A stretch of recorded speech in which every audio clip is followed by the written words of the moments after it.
Capricorn, this is your Valentine's Day reading.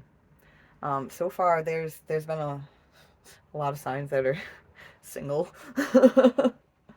but still like trying to detach. So let's see what's going on with Capricorn. Is Capricorn going to be one of the signs that is not hostile against Valentine's Day? We have a woman holding a heart on the bottom. Mm. Ooh, action. Hostility. Oh man. Oh.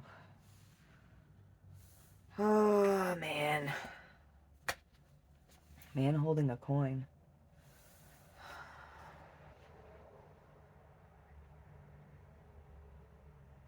Mm. It's like there's so much love here from the feminine. So much love.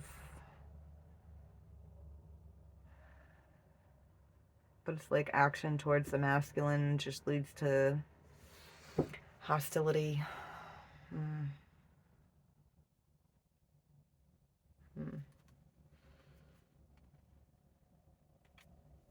All right, let's pull clarifiers. Let's see what this is about.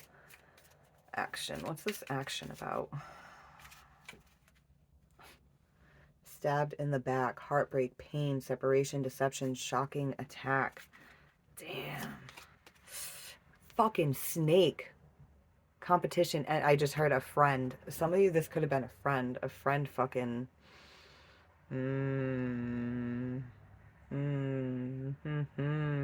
I've had that happen to me before.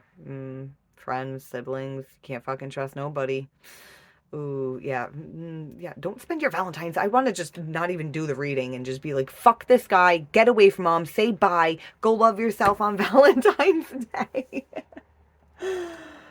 Oh, man. Fucking snake. Mirror. Mm. Mirroring each other, self-image, relationship, reflect our wounds, introspection. All right, if you're you gotta do some healing work with your inner child that maybe you had a parent that cheated, maybe you had a parent that abandoned you, so you live in the frequency of that, and so you attract people like that. It's not your fault. It's not your fault. You didn't choose to grow up in that type of environment. But your inner world is reflected into your outer world.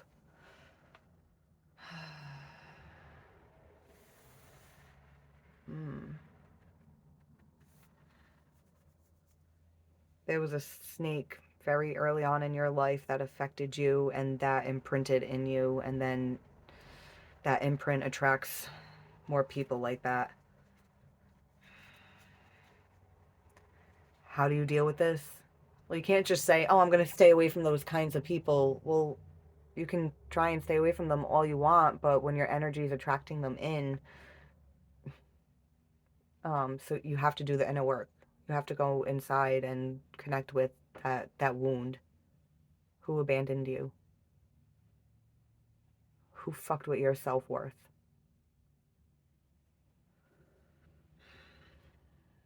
Who caused you pain? Who broke your heart? Who broke your inner child's heart? Yeah, the cards you're dealt, hand of cards. Take a chance, risk, being strategic, options, not showing hand, gambling. But it's like,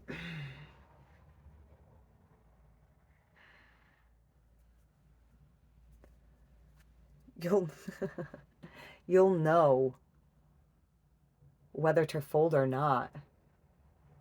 You'll know whether to fucking take the risk or not if you do the inner work, if you understand the cards that you were dealt. Because right now you can be handed fresh cards. You're not going to see them clearly. You're not going to see them clearly because the cards you were dealt earlier on in life are still they're still at play. It's like, like it's telling you you have one hand, but really like you've got a fucking a royal flush. You could have a royal flush in your fucking hand, but your past trauma is telling you that you don't got shit. So you're like, oh, I'll fold. Or or you have a shit hand in your hand now, but your past is like, yeah, maybe this will fill that void. So I'm not going to fold. I'm going to accept this bullshit. Mm. Yeah, it's time to ascend. It says transcending obstacles, learning, expansion, new phase, preparing for union. Girl with the snake. Yeah, we got the fucking snake over here. Yeah, just a girl with a snake right now. Um, empathy and narcissist paradigm, being charmed or used, enable boundaries. That's how you ascend. You enable boundaries. And when you set boundaries firmly, you have to go inwards and understand what your boundaries are. You know, because we bend our boundaries all the time. We bend them, we break them, and we don't realize we're doing it. We think we're doing it because we care about the other person. But when we do that, we're saying we don't care about ourselves. We have to understand what our boundaries are and why they need to be in place. If you have a fear of abandonment, you need to have boundaries in place with people. If you have a fear of abandonment, you can tend to try to be a people pleaser to try to get them to stay around. Um, but that can actually draw people in to use you, and then when they're done using you up, they'll toss you aside. Um, I forgot what I was saying, where I was going with that.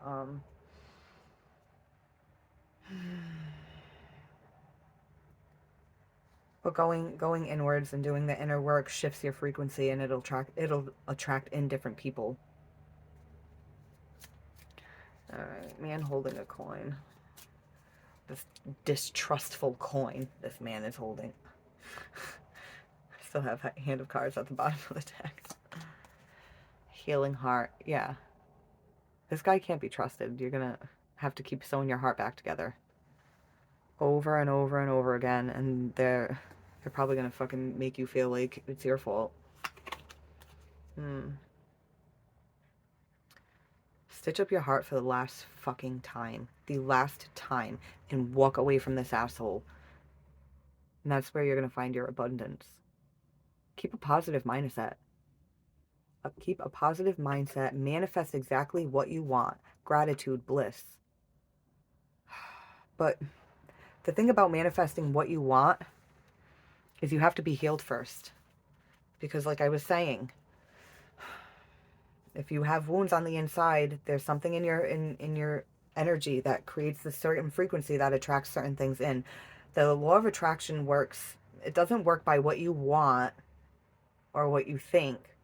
It works by what you're feeling. So if you're like, I want a man that's going to treat me good, be honest with me, blah, blah, blah, blah, blah, all that stuff that we all fucking want. But you have a wound inside that says, but that's not out there, like it's not real. Well, when you're trying to manifest that in, the universe is picking up on all the frequencies you're putting out there, the conscious and the subconscious ones. So then you get these things that might look good, they might look pretty, but they're really complete total fucking douchebags. So in order to attract in a divine masculine, someone that's genuine, authentic, pure, loyal, trustworthy, you have to heal that wound from